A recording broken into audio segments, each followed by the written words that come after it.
দর্শক সরাসরি যুক্ত করেছি নয়া খবরের অফিসিয়াল ফেসবুক পেজ থেকে। আমি এই মুহূর্তে যেখানটিতে দাঁড়িয়ে রয়েছি কুড়িগ্রাম জেলার নাগেশ্বরী উপজেলা এবং ভুরুঙ্গামারী উপজেলার মাঝামাঝি জায়গায়।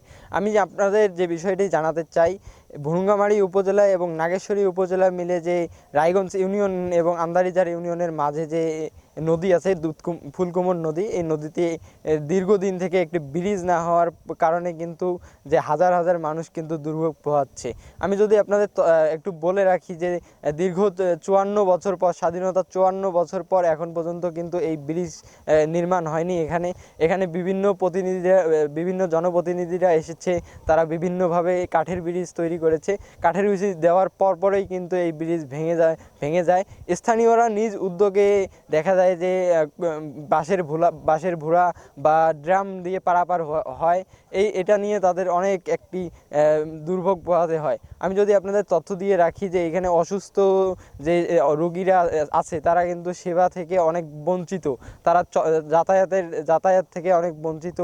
তাদের যে অসুস্থতার কারণে কিন্তু এমনও রোগী আছে যে এখানেই কিন্তু যে একদম অবস্থা খারাপ হয়ে যায়। আমি যদি বলতে যাই যে বিভিন্ন জনপ্রতিনিধিরা এখানে আসার পর আশ্বাস দেওয়ার পরেও কিন্তু কোনো কাজ হয় না এখানে।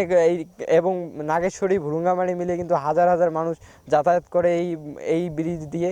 তো এই ব্রিজটি যদি বাস্তবায়ন হয়, নাগেশ্বরী এবং ভুরুঙ্গামারীর মধ্যে যাতায়াতের একটা সুবিধা হবে, এতে অর্থনৈতিক একটা সুবিধা হবে বলে মনে করছেন স্থানীয়রা। আমি স্থানীয়দের সাথে কথা বলেছি, তারা যে বিষয়টি আমাদের জানিয়েছেন, যদি দ্রুত এই ব্রিজটি হয় তো বাণিজ্যিকভাবে এই নাগেশ্বরী এবং যে ভুরুঙ্গামারী উপজেলা রয়েছে, এই ভুরুঙ্গামারী উপজেলায় কিন্তু আসলে একটু উন্নত হবে। আমি যদি বলি যে নদীর উপারে, এই পার এবং ওপারে যাদের জমি আছে তারা কিন্তু চাষ করে নিয়ে যেতে অনেক কষ্ট করতে হয়। আমি যদি বলি যে এই নদীর রতনপুরে একটি স্কুল, একটি মাদ্রাসা রয়েছে এবং আন্দারিজারেও কিন্তু একটি মাদ্রাসা এবং স্কুল রয়েছে।